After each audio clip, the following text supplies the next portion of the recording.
नमस्कार. विचारधारा चॅनलवर आपल्या सगळ्यांचे खूप खूप स्वागत आहे.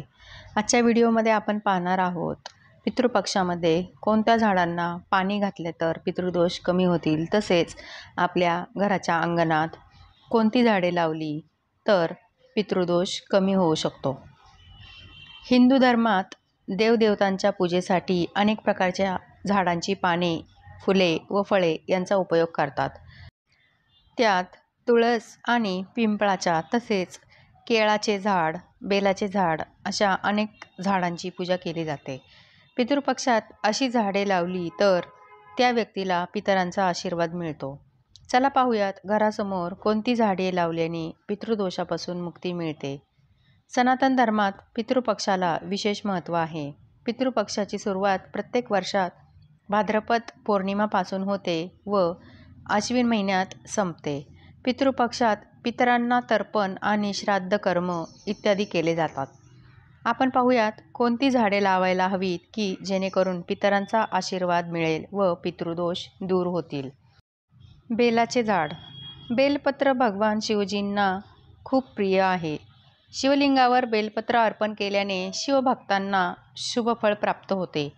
जर तुम्ही पितृपक्षात बेलाचे झाड लावले तर पूर्वजांचा आत्मा तृप्त होईल. तसेच अमावस्येच्या दिवशी शिवजींना बेलपत्र आणि गंगाजल अर्पण केले तर तुमच्या पितरांना मुक्ती मिळेल. तुळस. तुळशीला सनातन धर्मामध्ये खूप पवित्र आणि पूजनीय मानले जाते. जर तुम्ही पितृपक्षात तुळशीचे रोप लावले तर तुमच्यावर पितरांचा आशीर्वाद राहील व दररोज रविवार आणि एकादशी सोडून तुळशीला पाणी घालून पूजा केली तर पितर तृप्त होतील. अशोकाचे झाड. हिंदू धर्मात अशोकाचे झाडाचे विशेष महत्त्व आहे. हे झाड घरासमोर लावले तर घरात नकारात्मक ऊर्जा येत नाही. त्याचबरोबर पितृदोषापासूनही घराची मुक्तता होते.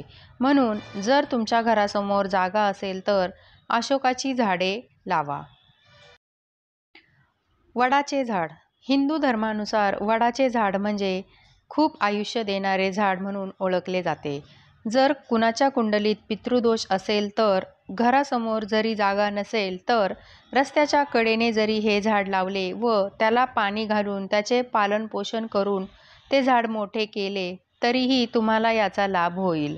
तसेच वडाच्या झाडाखाली बसून शिवपूजा केली आणि वडाला प्रदक्षिणा घातली तर तुमच्या पितरांना मुक्ती मिळेल.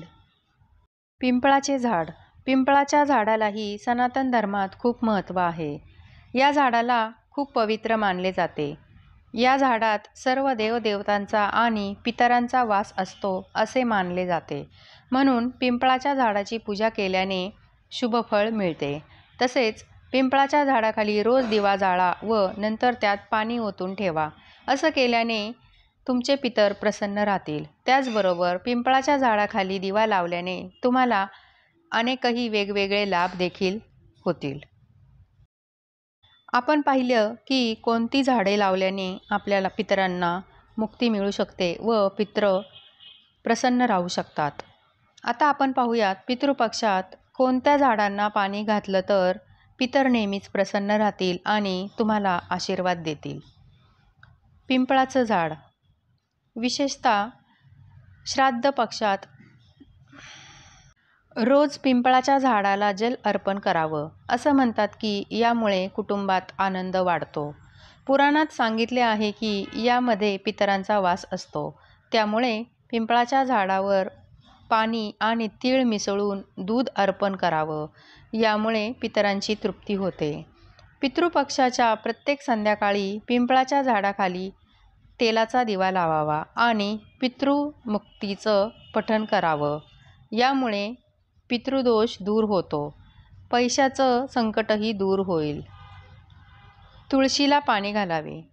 तुळशीमध्ये माता लक्ष्मी वास करते असं मानलं जातं. पितृपक्षात तुळशीची पूजा केल्याने पितर देखील संतुष्ट होतात. त्यासोबतच माता लक्ष्मी घरात वास करते. त्यामुळे तुळशीचीही पूजा करावी.